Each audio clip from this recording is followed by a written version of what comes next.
Welcome. We now join Fred Kuhn and his guest. Welcome, everybody. Workplace Strategies. Our guest today is Kathy Gamboa, VP of Market Transformation, and in that role, she has stabilized and refined a business model for 29 locations, which was a $144 million initiative impacting 75% of the company's workforce. As HR director for AT&T and TCI, Kathy led a team of 12 HR experts supporting over 1,200 employees in 3 states. Okay, Kathy, our first issue is coverage and converge or collide 4 generations in the workforce. What are we talking about here, Kathy Gamboa? Well, thank you so much. This is just such a passionate project and area for me to talk about these generations because as a leader, you understand and relate that employees come from different backgrounds and experiences. And when you start looking at the different generations, you have to adapt and adjust your style in order to help create a healthy environment that fosters success towards collective progress towards goals. And there's various differences between each generation. Even, going back, if you think about the generation from the Depression era, where they received their influences of how they approach life. They were very conservative. They were compulsive savers. They felt responsibility to leave a legacy for their children. Very patriotic and organized, really worked before pleasure and had a very large sense of authority. Very different from how you look at, say, for example, Generation Z. We have 4 generations right now that are really converging in the workforce. The boomer generations, your Generation X, millennials, and coming up now, entering the workforce, Generation Z. So as we look at these differences across the board, you'll see some very dramatic shifts in how they approach things, from the workplace to life to how they want to be interacted with and communicated with. And as a leader, it's critical that you understand those nuances so you can not only continue to benefit your employer, continue to benefit the work and goals that are being achieved, but also reduce your turnover in the work. So help me understand the difference between Gen X and millennial and millennials and Gen Z. Oh, it's become kind of an alphabet soup of different generations. From a boomer standpoint, that generation really focused on making an impact, a difference, and affecting change. You'll see a theme of optimism versus engagement as you go across these 4 generations. Boomers expected the best. They were highly optimistic. Then you move into your Generation X, and this was your first latchkey generation. And that itself presented changes and challenges to how they looked forward. They were very skeptical of institutions, and this was an independent generation. They really didn't seek a lot of involvement as opposed to their predecessors, the boomers. What age group are we describing here? The boomers really anywhere from 1945 to 1965 is when they were born. As you move into Generation X, that's 1966 to 1976. So you think about what was going on in that time frame with the Gen X team. That was the group that started to understand a little bit more about being independent because they were exposed to daycare. They were exposed to divorce. This is the generation that really had a different family dynamic where divorce was more prevalent than it was with the boomer generation, and happened to let themselves in, go to after-school programs. Those experiences shapes how they're looking at their families. Your next generation, the millennial, this is a group of folks that really have never not known technology. Anywhere from 1977 to 1994, this group of people really is more in terms of engagement. They want to be heard. That is really, they want to have impact and they want to be heard. Much like your boomers, where they were very passionate about making a difference. The millennial also really influenced by their parents. They were a group of people that were maybe a little bit more focused on working in teams because of the way that their youth experiences formed. Because these were the first teams where we started handing out more of the participation trophies and trying to make sure that everyone felt like they were winning because of what they wanted to do. And interestingly, there was a recent survey from Deloitte that was just concluded, and this group is more skeptical as opposed to being optimistic.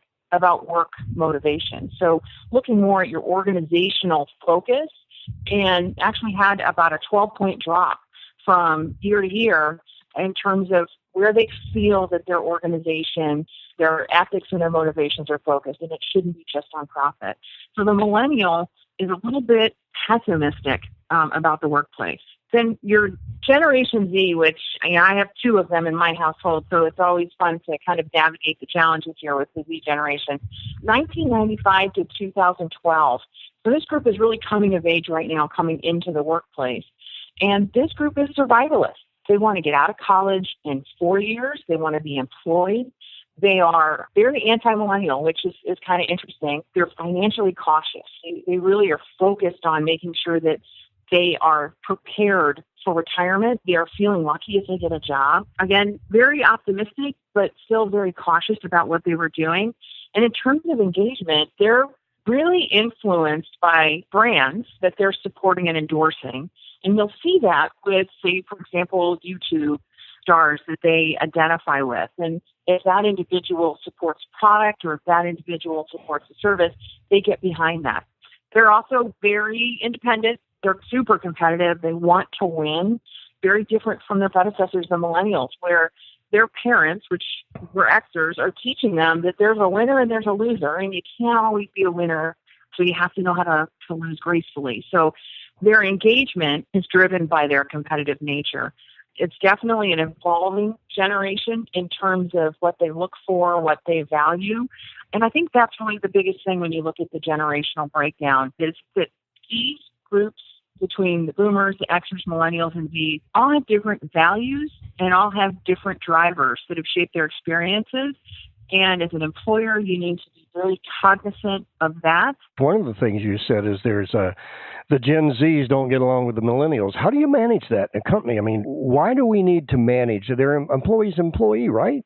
Wrong, I know, but so why do we need to manage these generations differently? Do they need to be managed differently? And we can talk in subsequent podcasts about what that is, but just overall theory, why do they need to be managed differently? That's a great question, because when you think about it, people are people, but every individual is different and unique. And, as an employer, I want performance. And I want to see my goals and objectives accomplished, achieved. I want to meet what I'm supposed to meet to make sure I'm delivering the results I'm supposed to be doing. And a lot of your performance is based off of satisfaction.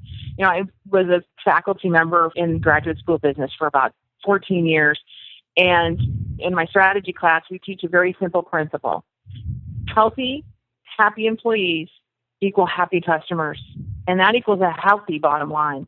You want to make sure that, your team feel like they are part of a healthy environment, that they can contribute, that their performance is going to affect change, and that their performance is going to be acknowledged and recognized. And so as an organization, we manage differently because we understand that different people have different needs. And in order to tap into the performance that we're looking for, we really have to make sure that we are addressing those different needs. As a boomer, very specific about, they're very optimistic. They want to make change. They want to have impact.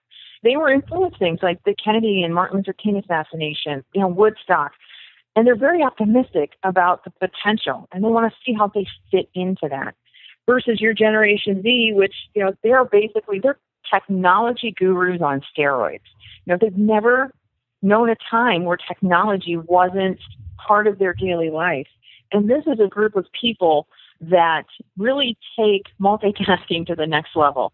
They can have the television on, they're streaming music off of a music service, they are communicating over Snapchat, they're watching a video on YouTube, and they've got a book open, and they're supposedly reading and doing all of these things at the same time. And for them, that is normal, that is a recognized way of approaching something. For myself as a Gen Xer, I look at that and say, you can't focus on anything with all this stuff going on. and so as a leader in the workplace, I have to be cognizant of these differences between these generations, because maybe it's not something that would work for me. I couldn't have all that distraction happening at once. I can't either. I'm a boomer, so I can't have that. either. I'm a multitasker, however. I do care about what's going on. I care about my clients. I care. So I have some mix of all of that, and I have 2 millennials as sons who are out of the house now. So been there and done that. So I'm listening to you talk, and I say, oh, I could have done this differently. I should have said...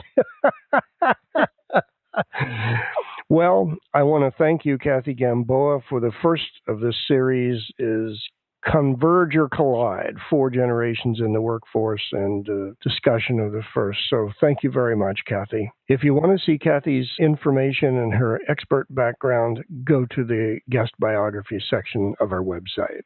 Thank you. Thanks for joining us. If you wish to speak with Fred or you want a transcript of this interview, send an email to podcast@stuartcoopercoon.com. See you soon.